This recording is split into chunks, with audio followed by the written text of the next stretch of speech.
Welcome, traveller, to my review of The Poppy War by R.F. Kuang. Now, this is a book that I have been looking forward to reading for a really, really long time.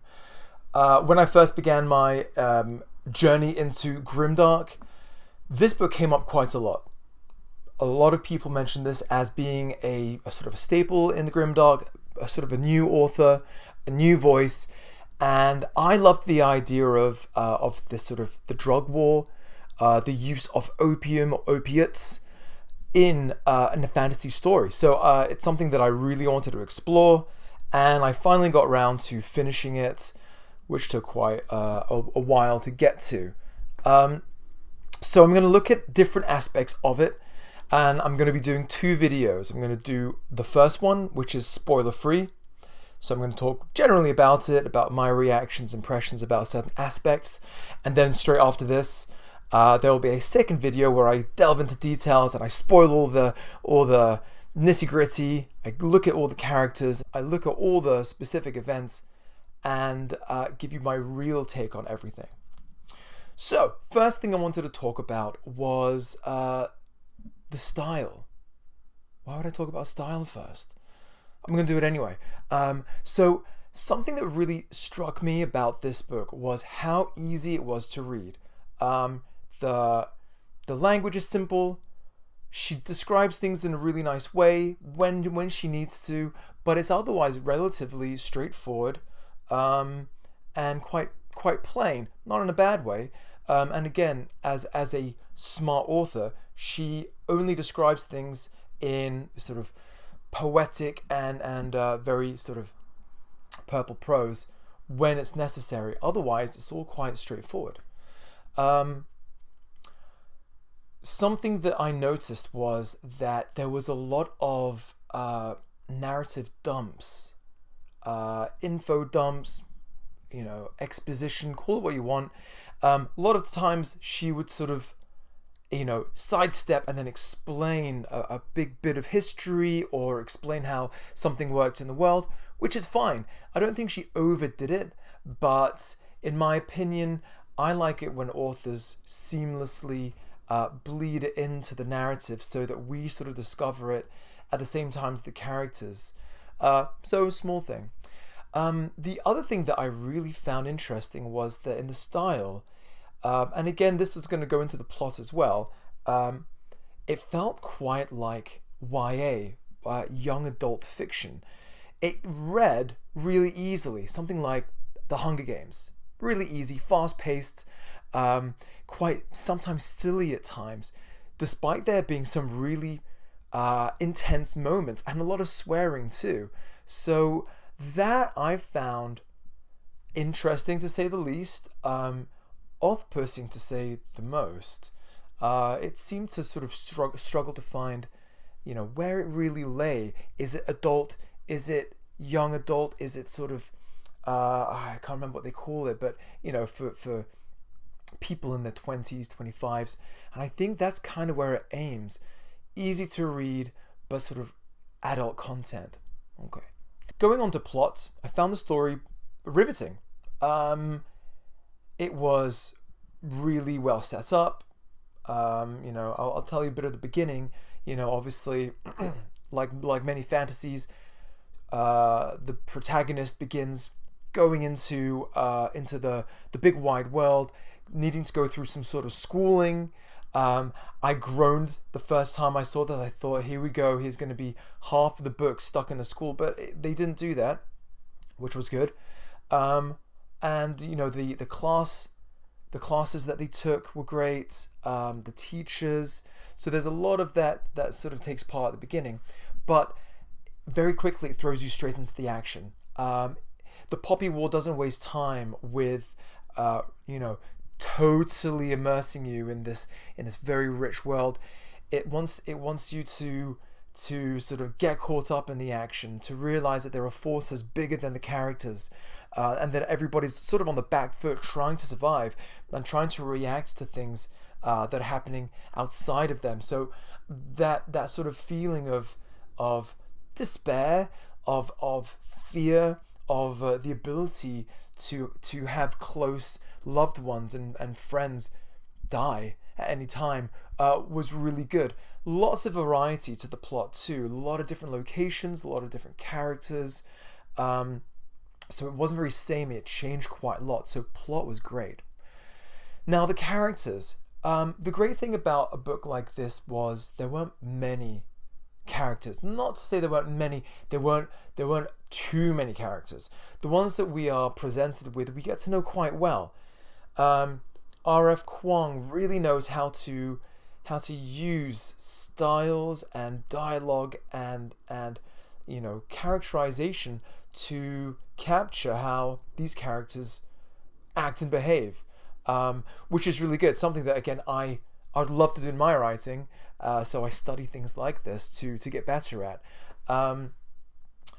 Now, one of the things that I saw too was that there's subplots of rivalries. There's an undertone of romantic feelings developing. So while the story is going on, there's their own sort of stories within the relationships that the character has, who by the way is called Rin.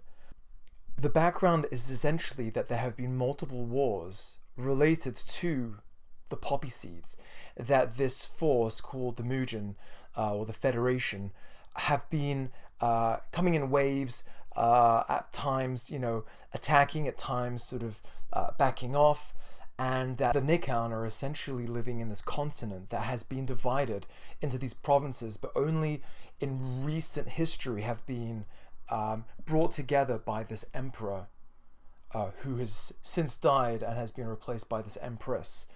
So there's already a lot of political situations. There's rivalries between the warlords that creates this interesting dynamics within the world itself that plays this sort of subplot throughout everybody's relationships and the way that they deal with conflicts.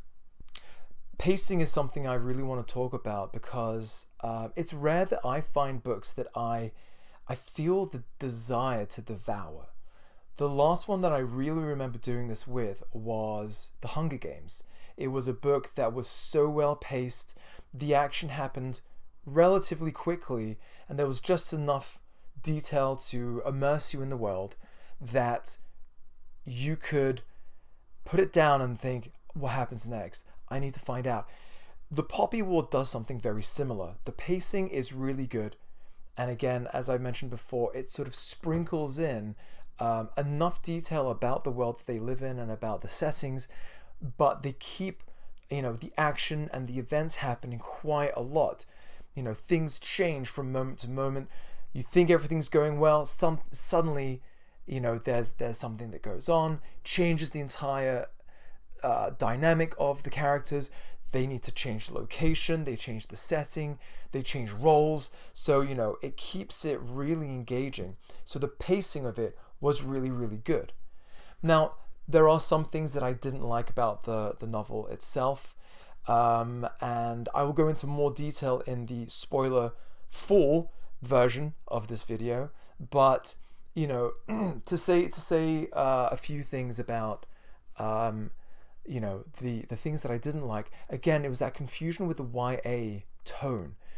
It was unclear where exactly she was trying to go with that. There's also a little bit, when I say YA, not to give too much away, but there are these sort of this love conflict where it seems to be, she doesn't do it exactly, but it seems to be leaning towards this possibility of, again, this heroic girl at the center of things who must decide, she doesn't do this quite, but who must decide on who she really fancies. And that kind of plays in the background, which I'm fine with. I've got no issues with YA, tropes like that. But the way she did it made me hesitate as to whether she was going for that or not, and a little confusing. Something else I didn't quite enjoy was later on you're introduced to a new cast of characters, and some of them, their names, maybe it's just me, but some of their names got confusing. Their characters weren't super developed. Sometimes they'd be referred to, and despite being physically really different, I sort of got confused as to who was who and what they were doing and what their roles were. And so that was, the other thing. But something I wanted to mention that I really enjoyed was the violence. It's very gritty. The way that she describes brutality is very good. It's not over the top, but it's there are moments where you will cringe reading it and you go, oh, that's actually quite dark and stomach churning, which I love. That's, I'm into grimdark, so happy days. But but the violence, the action scenes are great.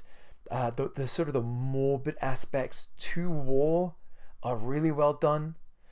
And funnily enough, I was reading this at the same time, and The Art of War by Sun Tzu is referred to loads. Obviously, in the book, she creates a fictional version of this named, I can't remember what it's called, but literally as I was reading it, and then I found passages in there where the characters will refer to, in the teachings of, I can't remember, they echo this. So, good job. R.F. Kuang is a very intelligent person. I know she's done PhDs in a bunch of different historical research, so good for her for using real life inspiration in her story. So in conclusion, I think this is a solid book. I would probably give it 4 out of 5 for my enjoyment. There were certain aspects I didn't like too much, but did it detract from my enjoyment? Not really. It was easy to read, fun, great characters, great relationships, fast pacing. Will I read the next part? I'm very picky when it comes to jumping into a series. Now, there are only a number of series that I potentially want to read on and finish. That includes, obviously I need to read the First Law trilogy by Joe Abercrombie, who I met, and I might do a video on the talk and show a little video of me and him, or a picture. The other one is the Prince of Thorns, the King of Thorns, by Mark Lawrence, because that, again, we're really talking about gritty anti-heroes, brutal stuff. So those are the ones that I really like. I don't know if I'm really going to pick up the next books of these. I can see them going in a certain direction, which, fair enough, maybe one day, but at the moment, not very interested in the kind of direction it's going in. But is it worth picking up and reading? Definitely. If you like fantasy, if you like a bit of brutality, if you like a little bit of mopey teenage kind of angst, self-discovery kind of thing, it's me against the world kind of literature, this is probably it. And it's fun. It's not hard to read. It is 500 pages, but it doesn't feel like it. So that's my recommendation. Now I'm going to try and record the next part, spoiler full, where I go into details of all the things. So if you want to watch that video, click on the next bit, wherever it is. But otherwise, safe travels. I'll see you later.